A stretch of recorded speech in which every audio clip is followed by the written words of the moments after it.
Hello there! Welcome to the ReZero podcast! I'm your host, Wolf. Today, we'll be talking about ReZero as an Isekai. That's right, today, it will be a bit more of a meta episode. We'll really look into the nitty-gritty of how ReZero uses the concept of Isekai to its fullest extent. Join me today and my wonderful co-hosts, Golden Experience and Palazard. Introduce yourselves, gentlemen. I'm Gold, and I am golden. Today is a golden day to talk about ReZero. That was beautiful. It is. It's wonderful. It is a golden day, actually. Got a bright, nice, sunny day after a weekend of snowstorms. I'm Palazard, and I'm actually going to make that correction here for the first time. It's Paladin Wizard, so it is Palazard, not Zard, even though that's the more easily read form of that. I'm just going to pretend I just go by Connor. Yeah, I'll pretend that was not canon. Yeah, I'm the Isekai fan of the group, just in general, for today. Yeah, I mean, we're all pretty positive on Isekai. Let's put that out there. I generally am positive about Isekai, but let's not get into this yet. Let us introduce the idea behind the topic. Yeah, so today we're in particular talking about how ReZero works as an Isekai, what makes it slightly different a little bit, but mainly we'll be talking about how ReZero uses the concept of Isekai to its, I would argue, pretty high potential. And it's really cool. So we get to talk about that really fun meta topic today. So expect some in-depth story analysis, which I know everyone out there loves. Yes. The in-depth stuff is what we strive for here. Going deep. Where no one else really goes, and where no man has gone before. Where no man has gone before. Where where you just won't expect what we're going to put out. Okay, let's not that's getting a little suggestive. Oh, is it? Okay, anyways, let us talk about first, why or what is an Isekai? Yes. So Isekai is just Japanese for other world. It just means a place that's not our world here, but it's more commonly associated to the magic door, magic portal, other world kind of fantasy story. But it's not necessarily limited to that. It doesn't have to be fantasy or magic. It can be technological. Time travel is an option for some if you can consider stuff like Dr. Stone Isekai, which that's an personal interpretation or not. And it's gotten a lot more popular in recent years compared to what it used to be. To the point where it is now its own genre. Yeah, it just has become its own genre of story at this point, right? I mean, there's even people do big subversions like reverse Isekai is now also a pretty big almost genre in itself too. Mm-hmm. Isekai is a big enough genre now that it has its subgenres, including reverse Isekai, video game Isekai, reincarnation, teleportation Isekai, literal magic door Isekai, summon Isekai, game adjacent Isekai, otome game / villainous Isekai is becoming its own subgenre at this point. Which honestly, in terms of story content and finding fun stuff, is awesome. Because it's to the point now where there's a story out there for everyone. There's something out there for everyone who wants to enjoy a specific niche, and that's fucking cool. So, what is the idea behind this? Let's start small and let's get bigger, right? So we just talked about the definition of Isekai and the fact that there's a bunch of types. Why is it that people would make an Isekai over a regular story, right? And here comes an interesting point of conversation, which is the fact that your character is pretty much going to be from the real world and put into a fantasy world.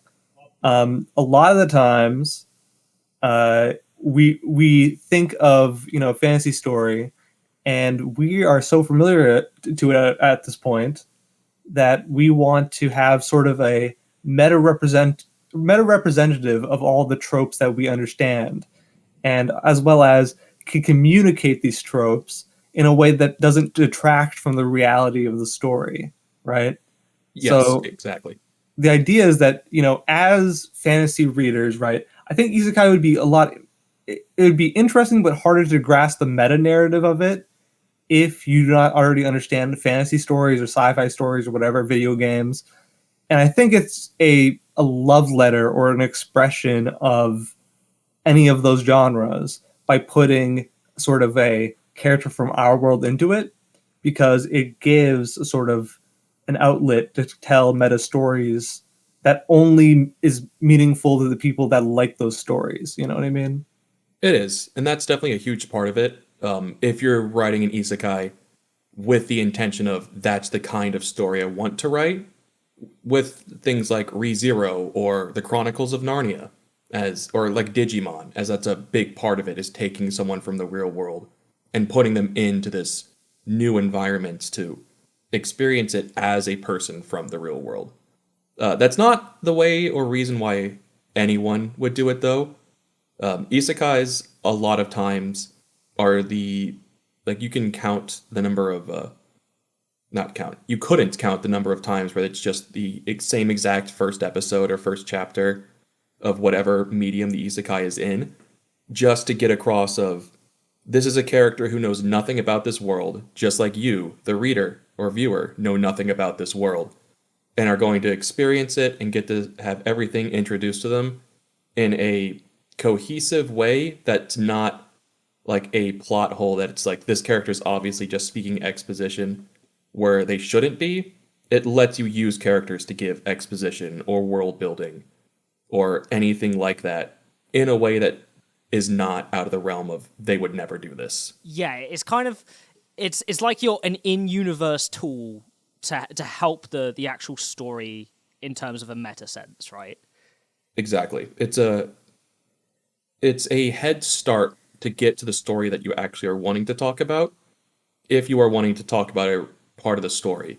The other Right. big reason to write an isekai is you have a specific, and I mean specific, fantasy that you want to either live out or talk about, and it is your fastest way to get there.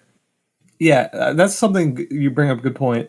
The fast pacedness of inserting yourself into a situation is pretty much the idea, because really isekai is the ultimate fish out of water story. Like literally, it's like you're dropped into a scenario that you, the reader, don't know, but also the character doesn't know, right?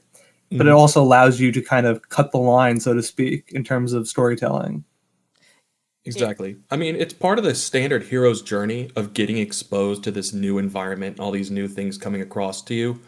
Like Frodo or Bilbo leaving the Shire, Luke's getting introduced to Obi-Wan and going to the cantina to leave the planet. What an isekai lets a writer do is skip those entire first sections of those movies and books and just get to that step in the story. Which allows for some like high potential, really interesting story decisions you can take, and like really fun twists and turns, and something that can make your story unique from other stories, right? Used to. Well, that's what we'll get to for a little bit as well. But Right. One aspect I really kind of wanted to enhance with this is also the relatability of a main character being from our world in a foreign setting, because that also fills this other role of allowing the audience to sometimes either on purpose directly just fully sit in the shoes of the main character, or at least somewhat be able to relate to the main character in that sense of, oh, there's that familiarity of they're from my world, or they're from my country, or they're from my subgroup of whatever culture that you're really into, that they kind of express. But then Particularly that last one, yeah. yeah. Yeah, Then and you can also, but by doing that, you can also then subvert that and do specific things like specific tropes that may not be within that culture. Like, oh, military badass gets isekai'd to a foreign world and becomes military badass in that world, but with the knowledge of our world military badass. Stuff like that, you know what I mean? Mm-hmm. You were Yeah. saying, Gold? I was going to say the fact that, as he brings up, it's putting somebody that, here's a niche that you like, into another world. And something interesting about fantasy stories in general is the fact that most of them are sort of built around this concept, even subconsciously from the writer, that this is the world they'd want to live in, or they'd want the world that we live in now to be more like these worlds, which seems kind of subjective, right? Like, what does that mean? But because like you're like, well, ReZero doesn't seem like a better world than our world, but it's a world where things have a sort of poeticism to them. You know what I mean? Like that's something all stories have, right? Some sort of like narrative or rhyme or reason behind things, and that's something interesting because isekai sort of boldly asserts like here's somebody from our world trying to improve either that world and make it more like our world or vice versa. Like they get to experience new things about a world that improve their life, right? Like that happens a lot in isekai stories where it's like, oh, they hate their regular world. Here's a world sort of like escapism fantasy where it's like this is a better world for them. Yeah, you hit the nail on the head at the end there. A lot of them are just escapism fantasy, either for the readers or for the authors, to give them an environment where they can thrive and feel successful or important or get to meet the kind of people that they would want to meet and interact with, or have those same kind of people meet themselves or the readers to do and interact with. A lot of times, especially light novel isekai stories, which ReZero is one, is that the author has a specific character or specific monster or power that they want to write about and talk about. And the isekai, especially like a JRPG adjacent isekai, which this one's not, but yeah, something like Konosuba, even as a parody as it is still a game adjacent one, where they use video game and RPG terms to get across the world building and magic systems. Where in those scenarios, they just want to have a way to talk about the one thing that they want to talk about and put it into a narrative that either just makes them feel good, makes them happy, or in the worst cases, just makes a lot of money. I mean, and ReZero is that too. Like, Tappei has said multiple times that he has written this story because he wanted to write about Emilia. And there's nothing wrong with that, I think, at the end. That's like a thing to like get across at the end of the day, is that like there are reasons why someone would read or experience a story or write a story, and it doesn't matter how big or small that reason is, that is valid and should be put out into the world. Yeah. I think at the end of the day, when it comes to like the essence of storytelling, it really is about manufacturing experiences that either you won't experience in your own life due to like the nature of like the adventurous nature of a lot of stories, right? Because obviously the narrative and the plot is something we don't have in real life. And that level of intrigue and that level of involvement is something that's really hard to replicate. So stories have that amazing ability to either let you, jump in and kind of fantasize about this particular sort of thing, or allow you to have like experiences or really meaningful like emotional moments that are really hard to replicate in real life that can help you grow as a person. Like there are so many reasons to love storytelling, and I think the really cool thing about isekai as a genre is it's almost tailor-made to enhance those parts of storytelling, which is really cool. Yeah, exactly. Because like a lot of stories, and you'll tend to see this throughout history, the stories that come out at any given time, or even from a given culture, are reflective of what that culture or time matter most to that author. So you have someone like Tolkien writing an anti-war story after he gets out of World War I, and because he has a language that he wants to write about and put into something that he made up himself. So when you have a situation like in Japan of a bunch of people feeling like either cogs in the machine, they just work all day, don't have a lot of chances to really express themselves or do anything crazy and adventurous, it makes a ton of sense that they would want to write stories about getting whisked away to a place and environment where you get to feel important, feel like you have control over your own lives and the life around you, and just get to have the experiences that you don't get to have in the real world. It's escapist fantasy, and well, like anything, too much of that can be a problem. I mean, there's nothing wrong with it inherently. No. No, exactly. And it's interesting that you bring that up because, yeah, exactly. It's escapism. But in Japan, especially, the nature of an isekai story and the fact that, a lot of them need this sort of reprieve in their sort of expectations they have over, work and stuff like that. And in fact, I mean, I don't even know. I read a paper before going on to this talking about how ever since the isekai genre has, existed in Japan, young men's suicide rate's been down like 10% or something. That might be just correlation and not causation, but it seems like a funny thing to write about, Either way, I agree in the fact that I think it has a lot of help in a lot of ways in which, a society might, like have touch points that need to be addressed. Yeah, exactly. And So I think that's all like a well and good coverage of like why would you want to make an isekai story in general. But I'll ask you, gentlemen, why exactly did and obviously you can't speak for him, but why did Tappei make ReZero an isekai here? Like we'll it's get into more of the details of how it works as one in a little bit, but Yeah. just as like an initial, why do you think ReZero works best as an isekai? I think what makes ReZero really smart as an isekai is it's that hook to get you into the story and hook you in particular to Subaru as a character. But then the really smart thing Tappei does with ReZero and Subaru in particular, which you don't see in many isekai. I'm sure there are other examples of other isekai that do this, but really touch on that aspect of you being foreign and that escapism and wanting to escape and how there can be unhealthy, negative mental health effects that can come from that and like bad habits and even if you may deep down be a good person, these things could potentially make you go astray in life or do things that you wouldn't normally do.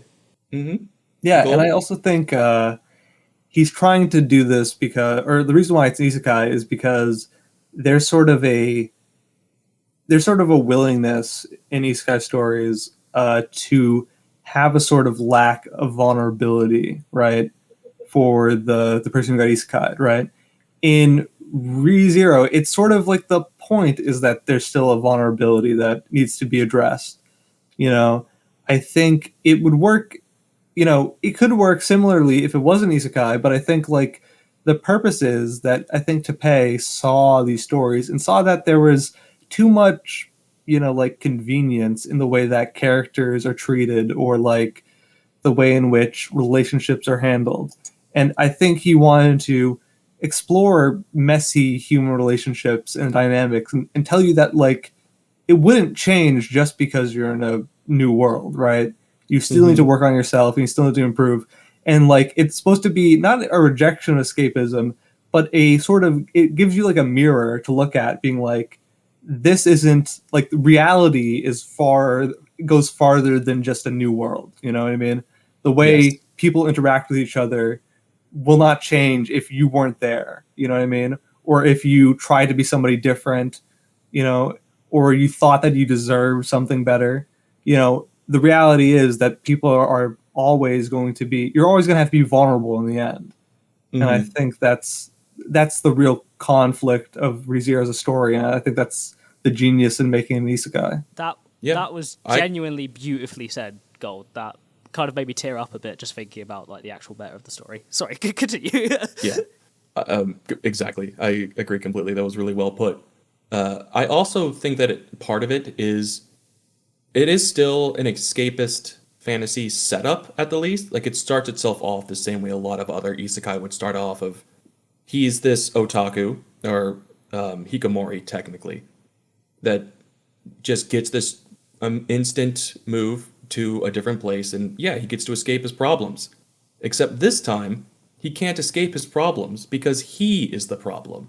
And even though he thinks he has this chance to get out of all the things that were wrong in his life, they all follow him there, and they start building up and becoming problems themselves really quickly, to the point that his attitude and personality gets him killed in the first 40 minutes of the story. Yeah. And But there is a funnier reason, and I can't confirm this as fact. Only this is something that's been floating around like the ReZero community rumor mill for a while. And that is Tappei and the author of Konosuba were supposedly in the same tabletop RPG group, and both Yes. wanted to write a new take on like an isekai fantasy story, and did something, either it was like flip a coin or play a game or some other game of chance on who would write it as a parody and who would write it seriously. It because of the nature of these kinds of mini stories, I don't know how true that is, but just the idea of that is hilarious. I know I assume it's true that it was a D&D game at one point. Just by the nature of the type of, I mean, like obviously JRPGs, or sorry, TTRPGs and sort of like the isekai genre is very, hand in hand pretty much. Even sometimes literally, I mean, Goblin Slayer is an isekai, Goblin but Slayer, yeah. Overlord, yeah. But there's definitely an obvious interpretation of like, this was a world that he wants to get to flesh out more, and he wants to have sort of, a main cast, like that sort of like nerd thrives in the environment of isekai, and I think it's the reason why a lot of people take to it. I mean, not just because of that, but also because like a lot of people like fantasy genre and stuff like that, like isekai. Including our main character, Subaru, who is very genre savvy on isekais and was able to predict a lot of the tropes incorrectly, but still predict them as they were coming in, especially in Arc 1 / the first 3 episodes. I think my favorite example that I can initially think of is when Subaru's talking about that Hikikomori, like him, need a welfare program when they're isekai'd, and where is his Excalibur and stuff. That line of thinking is just so genre savvy that even though I'd only at that point, I think, read or watched 2 isekai stories before ReZero, that still hit my funny bones so hard. Yeah, exactly. Like he starts like, oh, this is the chance for me to use my new awesome magic powers to save this person from getting run over, or I'm about to get mugged. It's time for the person who summoned me to save me. It's like, oh, it's this girl. It wasn't that girl. Oh, it's this girl. It wasn't that girl. It was probably Satella. We like almost certainly that it's not necessarily hard confirmed. Yeah, there's always some speculation that could be made. It's almost certainly was her. Yeah, using some form of advanced shadow magic to grab him. But right, that's a topic for a different day. episode we already did. Yeah, and yes, I think the genre savviness is a very interesting thing because you're right. It kind of gets diffused really quickly. I think that type of thing,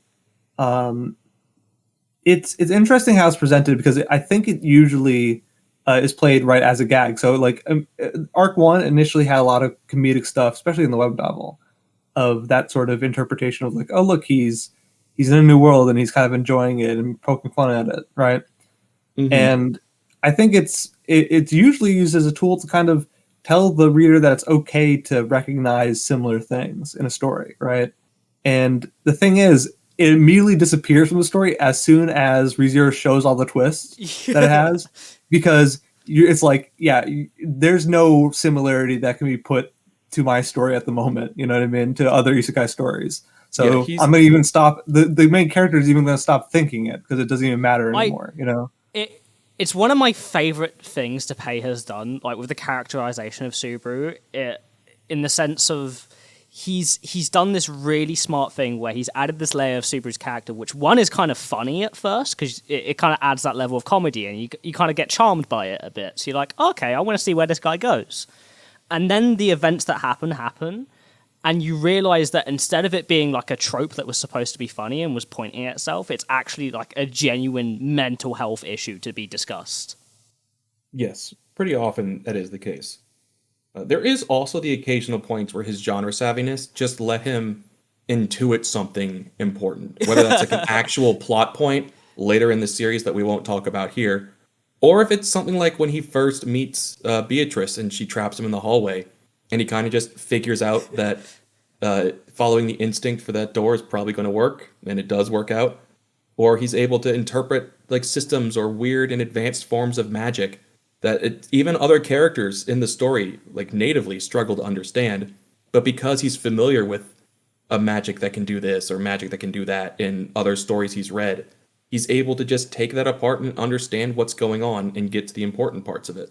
It's I think even Subaru says this at some point in the series himself, but his greatest power is his imagination. Right. I also think an interesting point of that is the fact that like in ReZero, they start to meld the understanding of the main character being like treating it just like, oh, this isn't like a fictional world in which I'm like above the going ons of fate or the way that the world is structured. Like it's more just like, oh, this is the real world now for me. Like that becomes obviously painfully obvious to Subaru for plenty of reasons, but like it's something that a lot of isekai don't actually grapple with all that often, or in less subtle ways, or like less like natural ways. Like there's sort of like a moment where you're like, okay, this guy's treating it kind of like a joke or kind of like a game up until a point, but then it's like the reason becomes kind of arbitrary, where in ReZero it feels very natural. It does. As he just starts to learn that not only do other people have feelings, whether that's about himself in a positive or negative way, but they are still people here. Which one of them, I mean, that's something that, most people would have learned by the time that they're his age, but it is still an important moment for him to come to this realization that he has You know what? a view of himself on other people or from other people that not everyone does. Go ahead. I was gonna say that is a part of the genius of that too, which is just like it teaching the lesson that other people are people, because you go into a new world and you assume that they're NPCs, right? He even calls A lot of people, the yeah, three muggers irrelevant event. right. And the thing is, right, a lot of people actually live our real life world, thinking that other people are NPCs. We, You know what Main I mean? character syndrome. Yeah. Yeah. But even like, there's terms that people call other people NPCs quite like sometimes jokingly, but sometimes like half seriously. You know what I mean? yeah, it's And like an idea they entertain. yeah, and it's interesting to imagine that main character syndrome is like, it kind of reflects in like a new world where you're like, wait a second, like other people have feelings that I have to think about as well. Like you're treating them less like objects and more like people, which is something that a lot of people have a difficult time doing, especially nowadays, I think. I agree entirely. It's definitely something that people need to be reminded of. And as I said, they should have already learned it by his age. But the reason it's in a successful story is because not everybody has. And it's an important lesson to give them. And I think we can talk segue into some of the reasons why that is, and into the next point we have, which is the critique and connection of Subaru and the reader. Yes. So I think it's in the book I have in front of me. If not, I might need to step out for a moment to get the quote from Tappei specifically. But he talks in the end of one of the light novels about how he wanted to make Subaru super relatable and kind of a character that anybody can put their shoes into, which definitely reads and works better to a Japanese otaku audience than it does to the wider reaches in like Western America or even just non-otaku Japan. Because Subaru, emotionally and mental health wise, is super relatable to a ton of people all over the world. But the reasons he's like that, not necessarily. Yeah, like the societal and environmental reasons that he's like that can like differ from a lot of other cultures. Mm-hmm.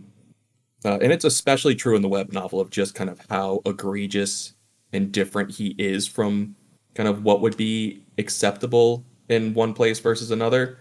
But even in the light novel and anime, he still like goes way too far with some people and is like extremely selfish and impatient, but also very self-loathing and has no opinion of himself in any positive manner at all, constantly trying to live up to someone else's expectations. And I think that's a huge thing that a lot of people can relate to. And so making him from the real world as someone that we can relate to even more just only helps that part of the character. Yeah, it's I think beautifully said, Connor. I mean, like for me personally, I think I'm sure we can also speak in terms of personal feelings when it comes to that. And I'd love to hear for anyone watching, like your own personal experiences with how you feel about that aspect of ReZero and if it's helped you in any way. But for me personally, that really insular, like looking into that mirror, looking into yourself aspect of Subaru that really makes you think about your own actions, yourself, how you view the world, and very similar mental health struggles. Even if the way you got there, it may be extremely different to how Subaru got there in terms of mental health. In terms of his actual mental health outcomes and how he feels, it's very relatable. I mean, at the time in my life where I first experienced ReZero, that was the exact moment I needed that kind of story to really open not just my eyes out of myself and like look out and see there's a world around me with people that feel just the same that I do. Like I'm not an insular, alone person trapped in my own pain and misery. Like there are like people, Subaru actually is in his environment. Literally, because that's the genius aspect Ipei does, which I'm sure we'll talk about a bit, is like the equating Subaru's anxiety and his own depression to Return by Death, which is genius in itself, which we'll talk about in a second, I'm sure. And then even then, in season 2, he then goes against that idea of Subaru being the only one who feels that way and gives it to other characters. Yeah. And I think what really did it for me was the episode in season 2, Parent and Child, the infamous one where Subaru has that sort of trial and flashback moment with his parents, where you really get to see that human element of everybody struggles and everybody has their own thing they're dealing with. And it may not be the exact same thing that you're dealing with, but it's not a suffering competition. There's no cap on love and happiness and being friendly to each other. That really like positive message of, you know, you're allowed to love yourself too. You're allowed to grow as a person. Your life is not over. Because for a lot of the people, especially young people, when you suffer with depression, a really common thought process, especially for me, is that my life is over already. Like, I haven't done anything with my life. The thing Subaru says to Rem in episode 18, like, I've wasted all my time. I never achieved anything, so I never can achieve anything. That is not true. No, it's not. And that was whereas Parent and Child did it for you. From Zero, episode 18 is the one that hit it for me, because it was all the things that I kind of needed to hear myself, and I actually got to really feel myself in Subaru's shoes there, like to the point I was predicting every one of his lines because I could just tell that they were exactly what I would say in that moment, and then he says the same things. And I think it was really important for me to have heard that at that point in my life too. I mentioned this in the premiere episode of our podcast, but that moment in ReZero is what made the show one of the 3 things that actively made me decide to change my life and try and improve who I am as a person. Yeah. That moment, From Zero moment, was probably that moment that did that for me. But Parent and Child reinforced that for me. But I think, as you were saying, like, just a bit of a segue, like me sitting in the bench reading while I was at college, not doing my college work because of my own mental health issues, and reading ReZero, reading that From Zero moment, where like literally the therapeutic words I needed to hear from someone that no one in my life at that point could tell me. I read it, and that's how I got that. And I feel like a lot of people get that connection with Subaru, that wanting to be better as a person, even though you may have done things you regret and you struggle, which is genuinely such a beautiful idea. It is. How about you, Gold? Yeah, and moments? the entire point about it is like there's also the pain of opening up to somebody else, that, you know, especially in that scenario, in the From Zero moment. It was super affecting at the time, because it really accurately conveyed what it feels like to, you know, understand your own, like, something that, you know, people don't realize sometimes, is that a lot of people who think that people are, you know, not doing good, or like worthless or depressed or whatever, or, you know, might be falling behind, they think they aren't self-aware enough to understand their own issues. And, you know, it shows that it's one thing to be self-aware of your issue, and it's another thing is letting you kind of realize what it means, you know what I mean? And have it affect not only yourself, but other people, you know? And sometimes you're too scared to allow your feelings, like the bad things you have, affect other people. And Subaru, I think, is a nice person because he worries too much about letting his parents know that he is struggling, like what he's actually feeling, like why he actually doesn't want to open up to them, why he doesn't actually want to go to school, why he always already felt like he failed, right? Yeah. It's because he feels like he could never open up and tell people, what's going on because it's going to burden them, and that sort of feeling of like recognizing your own weakness but not wanting it to trouble other people is something people deal with a whole lot. And it's something that isn't glamorous to talk about because it has no catchy saying, and any catchy saying that there exists sounds kind of trite, but that's the reason why the story being all about that, relationships with other people and understanding and processing your own feelings and moving forward, right? The reason why it's called From Zero is because it's taking a step forward, right? And that's what Yeah. Subaru does every single time. And that's He tries to take the next step forward every single time, and that's what it's trying to tell the reader to do. And that's also, just a side note, what he did for Rem too, which is why that moment in particular is so beautiful in terms of Rem helping him do the same thing he did for her. Taking that step forward, not feeling like you're frozen in place anymore. And then he tries to do the same thing for Amelia in season 2. Yeah. I genuinely think that that's such a beautiful idea, like, and as you said, Gold, like, there's one thing to be self-aware of your problems. It's another thing entirely to actually try and tackle them, because it genuinely is way more convenient to lock those things away and let them bubble inside of you. It's so much harder to confront those things. It's scary. It's a really, like, especially when you're in that deep, dark place, a really terrifying experience, but it's so worth it.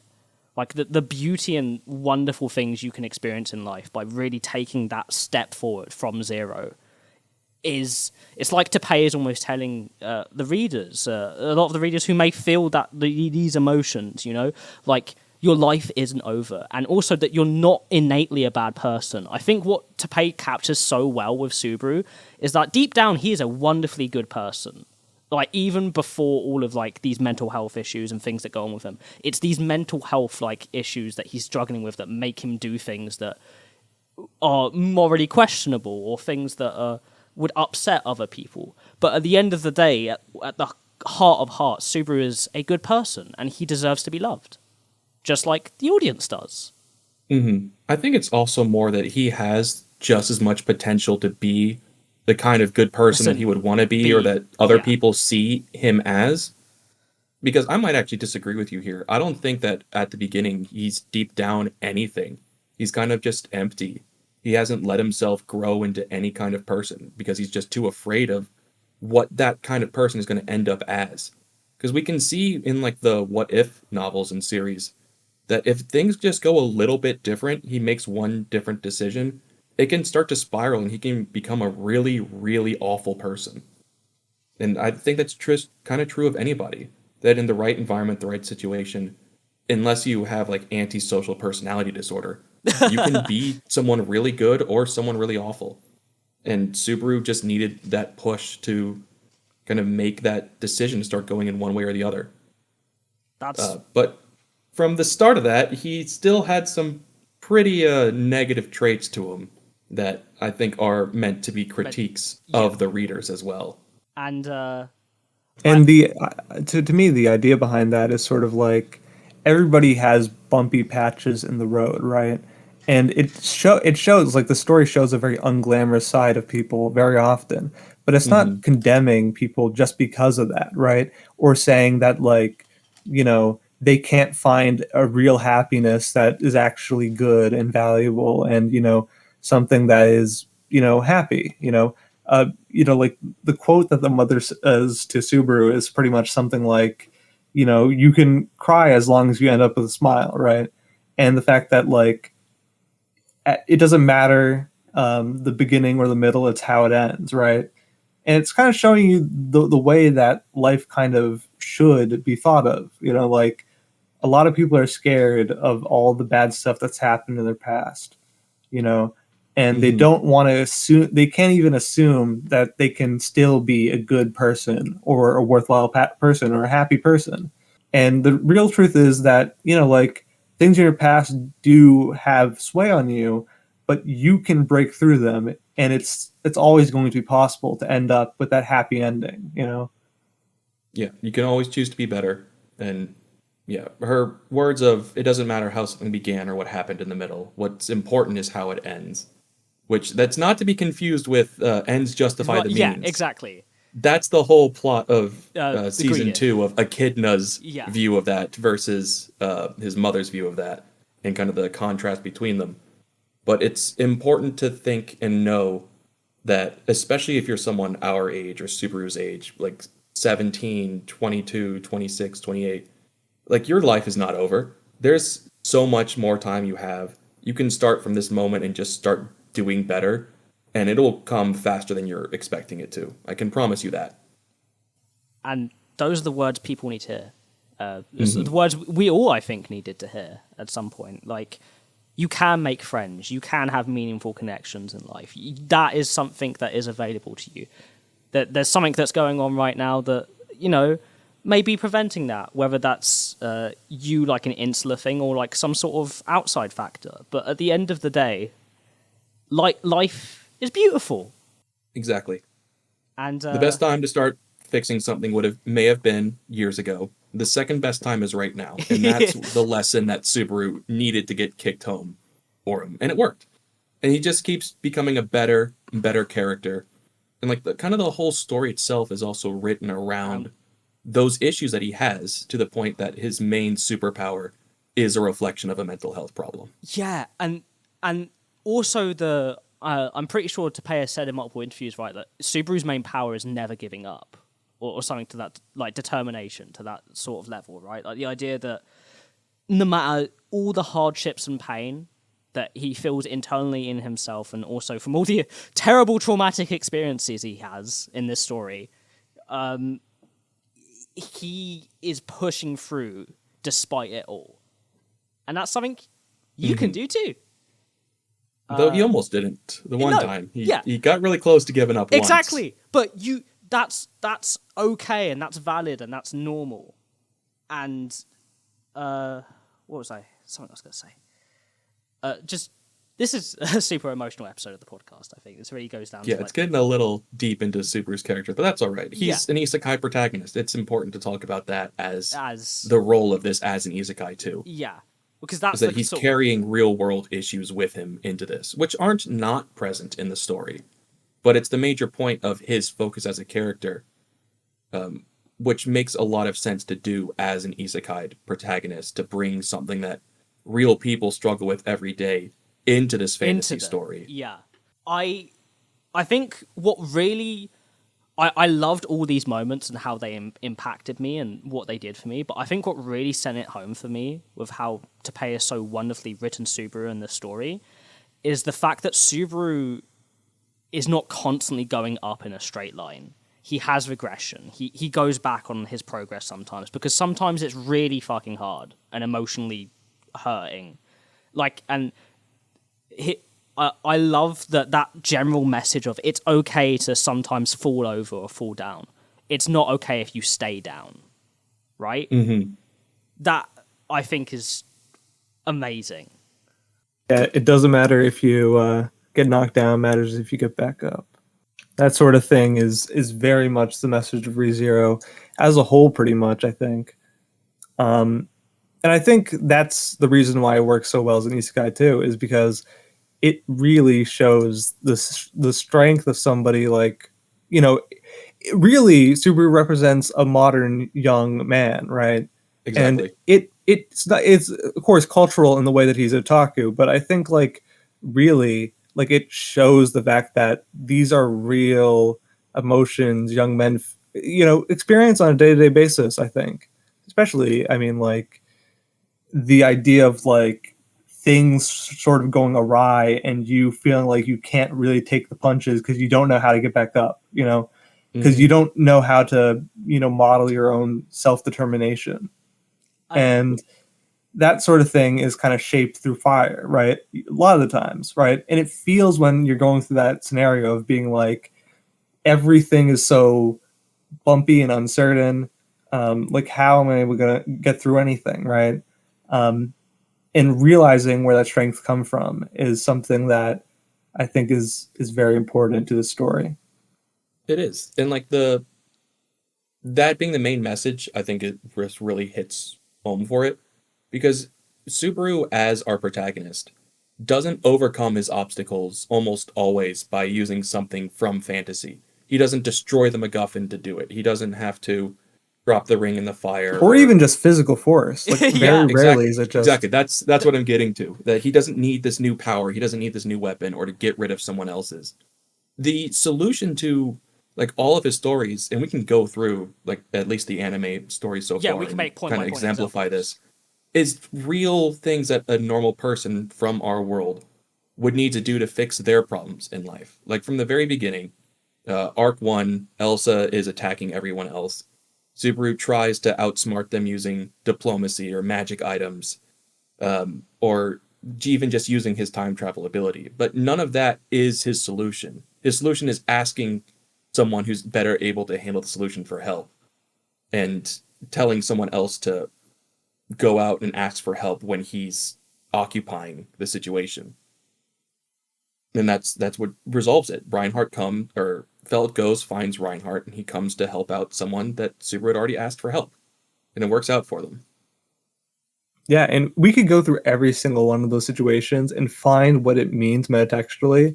Like, you're right. It's like that one's very obvious when you think about it like that. It's like, how do I solve this problem I don't understand? Well, have you tried asking for a friend for help? Like, Mm-hmm. there's like, you can check across every single scenario that he's in a pinch in and understand. I mean, now that I think about it, a lot of times it is just asking a friend for help that Yeah. really solves the It solves the situation. problem. That is Yeah. kind of his main conflict in Arc 2 and the first half of Yeah. Arc 4, is he just needs to Yeah. reach out. Because he Exactly. does reach out in Arc 3, but the person he reaches out first is then taken away right at the start of Arc 4.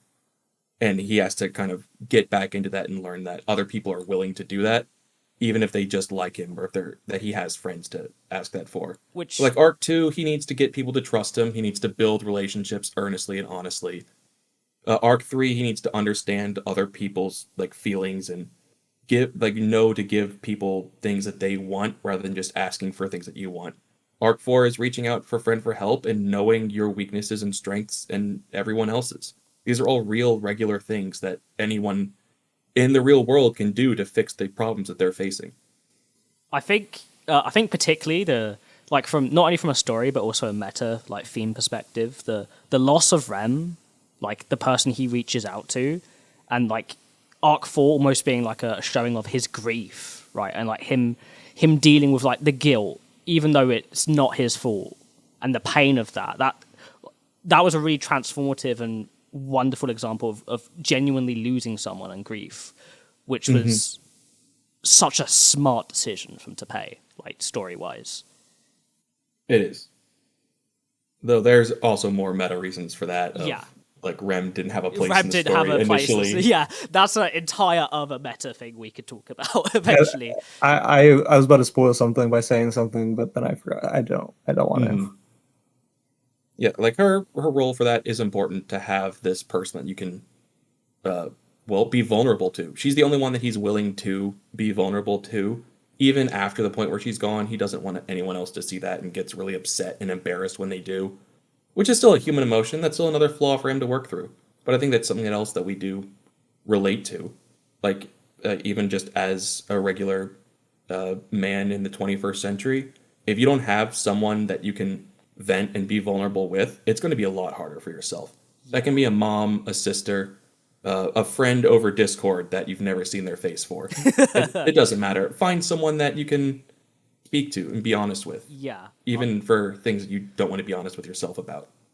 And getting even more meta and themes, like we've been talking about like Subaru being like a standing for like the modern young man, right? Like that can even talk. We can even talk about like gender stereotypes and like the expectations in a lot of cultures for what a man is supposed to be.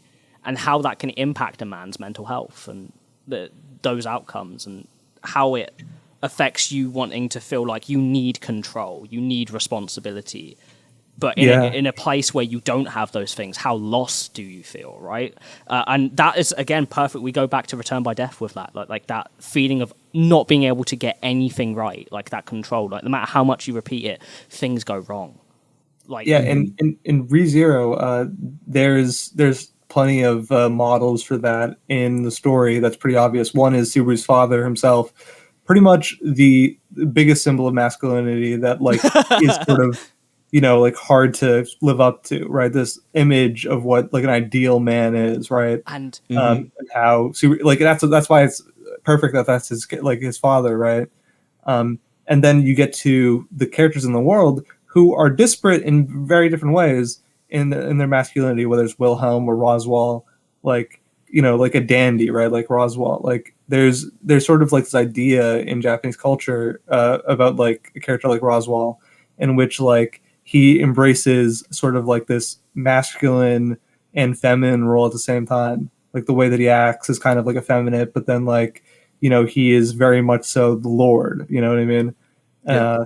That sort of thing is very interesting.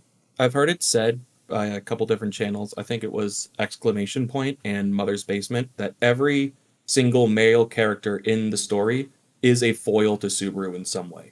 Every single one is either like a reflection of something he either doesn't like about himself or a character trait or flaw that he needs to work on, or is an example of the opposite of him in that regard. Like Roswell is kind of his eccentricity or perversion to an extent. Julius is his stubbornness. Reinhardt, actually, I don't think I can save the Reinhardt without going spoilers. But if you know Reinhardt's deal, you know Reinhardt's deal is reflection. The best example I can give for that without spoiling is the line that gets said to him twice in the series so far is, "A hero is all you can ever be." It's like it's a limiting factor. Like Wilhelm is his love, Garfield is his immaturity. Like they're all there in some way. And I wanted to like center focus a bit on Wilhelm in particular, because as we were talking about like male role models for Subaru, I think Wilhelm is like the closest reflection to Subaru's father in their world for Subaru in himself, and like how that as a role model influences him. And that moment in particular where Wilhelm tells Subaru not to become strong but to be strong, I think really helped Subaru understand his own masculinity in a non-toxic way, right? If it's necessarily his father as a reflection, I've always seen Wilhelm as like the epitome of a potential future version of Subaru. Like both characters are kind of, in season 1 at least, are defined by their love to someone that they can't really express that to anymore. Because like Amelia has abandoned Subaru at this point, and Wilhelm's lost Teresia. Yeah. But their entire motivation during all of Arc 3 is their devotion to those people. And like Wilhelm is showing how to do that in kind of the healthy way, where he doesn't let that define him as a person. Yeah. But it's his motivating actions, it's his drive, it's his force. Well, that's why Wilhelm was so important in that arc, because it did show Subaru the way to deal with this sort of obsession with Amelia. Mm-hmm. Yeah. But he's doing it for the other person. He's not hunting the white whale for his own vengeance. He's doing it to avenge Teresia. He's doing it to protect everyone else. Sorry, I interrupted, but also I just thought about the fact that it also represents the fact that, Beetlejuice, Betelgeuse, however you want to say his name, his obsession with the woman that he loves is also a sort of reflection to that. That's the reason why he fights them at that point. Yeah, it is the three sides of it, and it's Betelgeuse showing the negative as another potential future version of Subaru, taking that obsession to the extreme, whereas Wilhelm's the opposite. And you know what happens in this arc? Is Wilhelm is able to murder Betelgeuse with a single swipe of his sword. Just talking about all these themes and stuff, it's so fucking cool. Yeah, it's really well done. Like, these characters are all important reflections. I mean, they're fantastic, as in fantasy-esque exaggerations of these character aspects, but that worked super well on Subaru as just a regular person from Earth. These are all the different parts of himself that I think are completely human and normal. And they get taken to extremes in some of these characters like Betelgeuse or Roswell or even Puck. But they're still just parts of who he is. And he's just the regular form of that. And it's all just potential of where it can go. Yeah, and it doesn't make him less valid of a person for having those things. It's just how he approaches it, which is how we eventually see him. Like as you were talking earlier, with like the what if scenarios and stuff. Like him, how he handles it, how he deals with these things. Mm-hmm. And I think we've talked on Subaru as an isekai protagonist for a while now. And if you want to like really see just how much being someone isekai versus naturally from this world really impacts Subaru, just rewatch Parent and Child. It's like the perfect example of why it's important that it's an isekai story compared to just regular fantasy. But the fact that it is isekai, that Subaru has this connection to the real world, is also somewhat relevant to the plot. And still got some time, so I think it's worthwhile to talk on those aspects too. Yeah, I'm definitely happy to talk about that if you are too, Gold. Oh yeah, what like why not, right? All right, great. So like something that's kind of haphazardly pointed out in the beginning of the series is they're all speaking Japanese. Like that's a true fact of that series, which most other isekai, especially light novel isekai, will have like a god decide that, oh, I'll make it so that you intuitively know the language, or you get reincarnated as an infant so you naturally learn it as you grow up. Or there's just no explanation given. They're just talking the same because it's like a Marvel's ability that everyone in the universe speaks English. It's like that is a aspect to the plot, is how did the specific language of Japan get introduced and evolve kind of naturally over the course of time, because as Subaru points out with Amelia, she uses words that no one says in this day and age anymore. And also, I mean, the writing style is different, so I don't. Yeah. Mm-hmm, it is. They're writing like they had their own alphabet that they're using.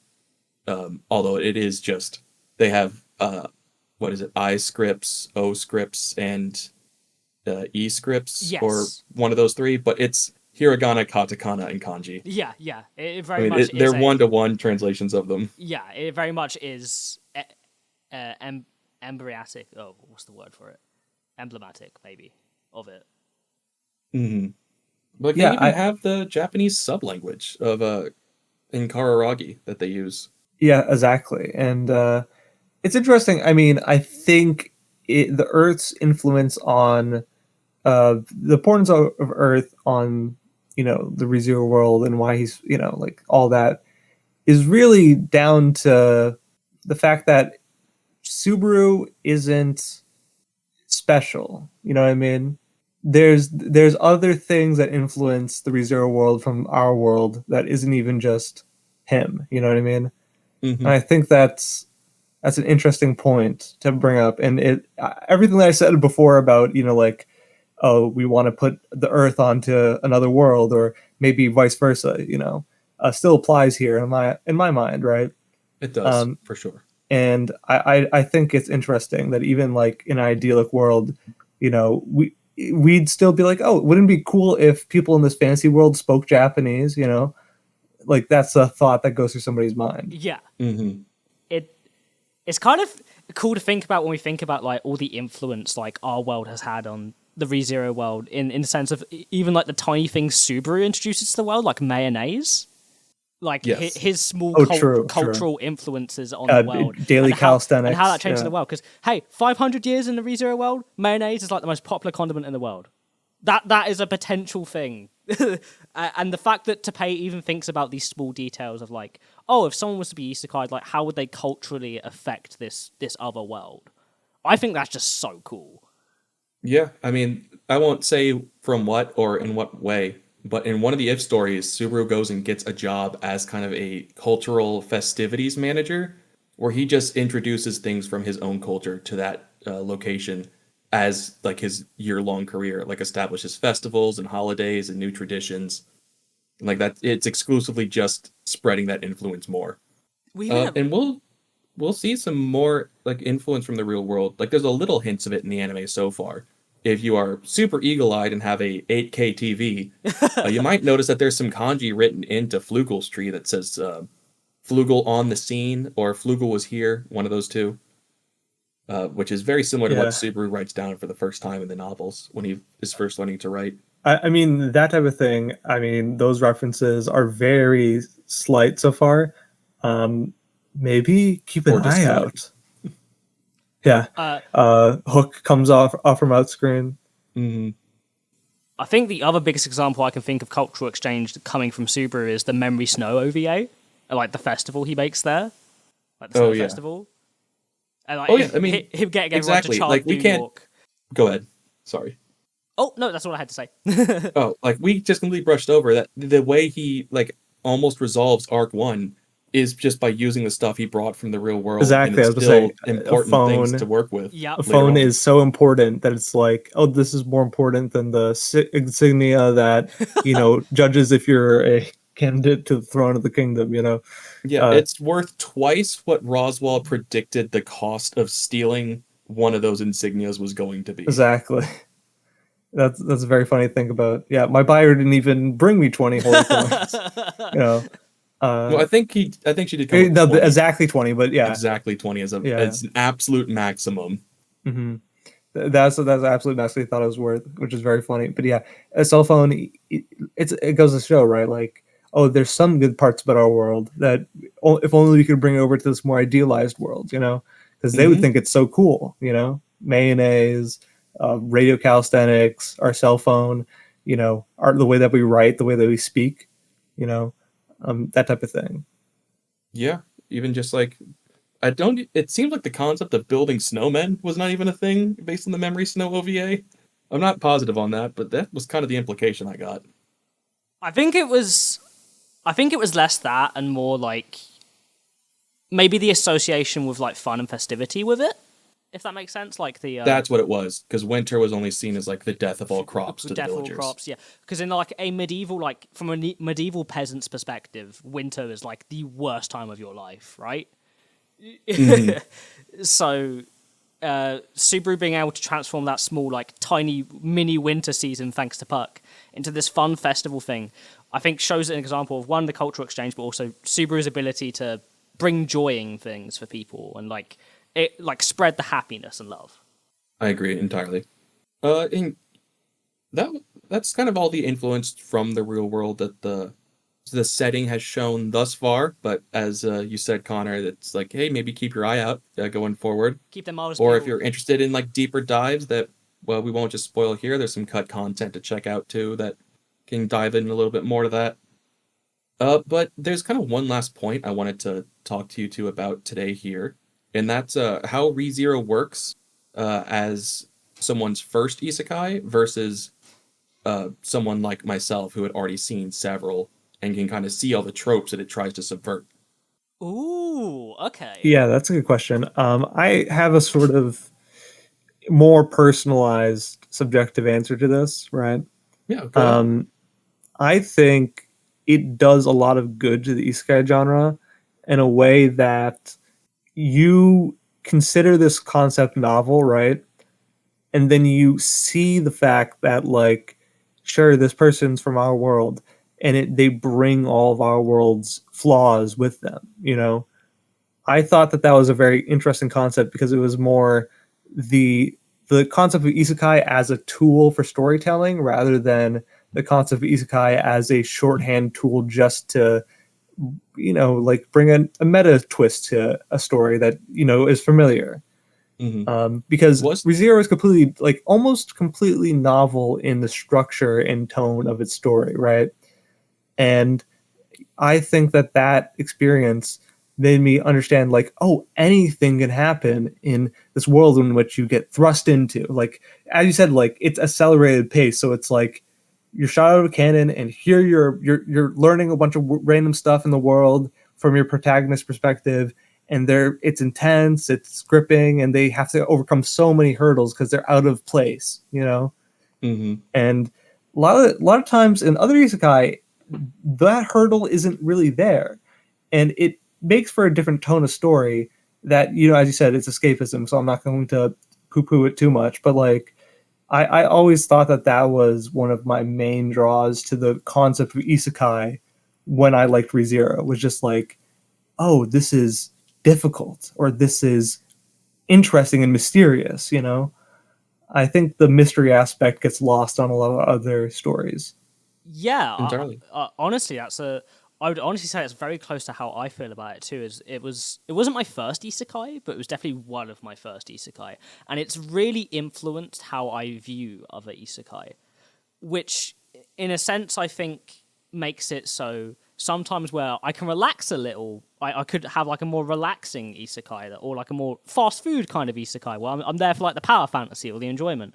But then I think about ReZero, and it kind of takes away from that. I think because of the way it's colored my view on isekai, because it was one of my first, and it's the most influential to me, you know? Which I think is kind of a shame, because there's nothing wrong with a good power fantasy. There's nothing wrong with enjoying some fast food every now and then, even though you got the gourmet right next door. Right. I'm the target audience here. I was the isekai enjoyer, the isekai fan, whichever side of that meme you want to put them on, for quite a long time. Like I've seen like all of the trash isekais, most of the really good ones. ReZero, obviously, I'm here is still my favorite. But I was the one who was there getting all of the isekai tropes thrown at me and immediately just thrown on their head, or took a little bit longer. Like they make fun of some of them in like the first episode. Subaru and Amelia are walking around with a little girl, and Subaru says, "Wow, we look like a family." In literally the first episode, I think it's like 12 minutes in, and they already hit a trope you see in almost every like dime store isekai story that exists out there. Is Yeah. at some point they adopt or have a kid of their own. Yeah. It's almost ubiquitous. So like I think that it really does work to kind of renew the genre for me. Not only of like give me one that takes everything in a different and, in my opinion, better direction than they usually go, but it also served as almost a palate cleanser for it. Like I got to see all of it at its peak to me, and so I can still go back and enjoy the stuff that isn't as good objectively, or just isn't up to my taste, and be able to sit back and just enjoy the way the story goes. It's kind of only that middle ground of stuff that's pretty good but not amazing that I get to the point that you're in there, Wolf, where it's, I mean, I can see that this is fun, but it makes me think of what it could be. What could and be. then that takes away from those ones in the middle. If it's really bad or really good, I don't have that problem. Yeah. I'll sit down and watch. Yeah, it's the feeling of looking at a very pretty looking puddle, and then you step in it and it's just a puddle, and you're like, oh, I hope this was like a lake, or like a, you know, river, or like, Yeah, exactly. It's like looking at, to me, a giant puddle and thinking, wow, I found a huge lake, and then it's only an inch deep. Yeah, yeah, that really just encapsulates my feeling. I guess it's not even just with isekai; it's with storytelling in general. I've noticed with how ReZero's affected how I analyze things. Like, because I always was like a hyper analysis sort of person, like really looking in depth, trying to find meaning in everything. Because I think that's really fun. That's my favorite part of storytelling, is getting your own meaning out of things, or seeing like why the author wrote things. Like, 'cause I think that's cool. But ReZero has really influenced the way I think about storytelling, like to such a huge degree that whenever I see a story that's mediocre, because as you say, when it's really bad or really good, I can enjoy it for being really good, and if it's really bad, I can laugh at it, right? But when it's boring or mediocre, or kind of like more middle ground, I always think about potential and ideas. yeah. There's a yearning there. There's Yeah. like a love lost. It's like, oh, Exactly. it's like I read at least I watched or read some, you know, first season length of time of this book or whatever, and then I get only mixed feelings, you know, unresolved tension in my heart, Yeah. you know. Mhm. And that's really the saddest part about something like ReZero entering your mind, or even just like having a higher appreciation for a certain piece of art in general, where it's just like, oh, I've had such a transformative piece of art touch my life that now I have a barometer to subtly compare things to, even if, because a lot of people are pretentious and have it overtly color their expectations, right? I only Yeah. try to make sure that it only subtly, because I try to appreciate things for what they are, Yeah. usually, for a lot of I mean, times. you can't do anything if something has changed your taste. Yeah. Like that's unavoidable. But it really kind of speaks to that, like, that sort of idea. I think we've all kind of hit the nail on the head with that. Well, I particularly, I think I especially feel like that it's kind of, so like with that idea of potential and like loss, when I have that boring story, I get to a point where it's like the sunk cost fallacy, which is where like I've invested time into this idea that I thought was cool, but maybe wasn't executed the way I like either wanted or thought would be interesting. But then I'm like, I've been invested to this point in the series. Do I keep on going to see if it eventually gets to a point where it's interesting? That's a kind of like interesting meta thing to discuss about storytelling in general, eh? Oh, don't worry. It gets really good in book 6. Yeah, exactly. Those are the people that don't understand. All right. So I think that's probably a pretty good point to wrap this discussion up then. Yeah, we've made pretty good time with this discussion in particular. A little shorter than some of our other podcasts, but I think we made that up for our previous episode, which was a bit longer and a bit more in depth. I don't think we have really much else to say, eh? No, I mean, I think we touched all the bases they want to do about isekai as like a topic. Yeah, I'm really proud of it. Good job, gents. Absolutely. I'll leave this for you in the comments though. What was your first isekai, and if it was ReZero, have you watched any more? And what is your other favorites? I want to hear what other people like in general. Give us only stuff that you like. We don't exactly. need to go Only into stuff that everything that you don't really like.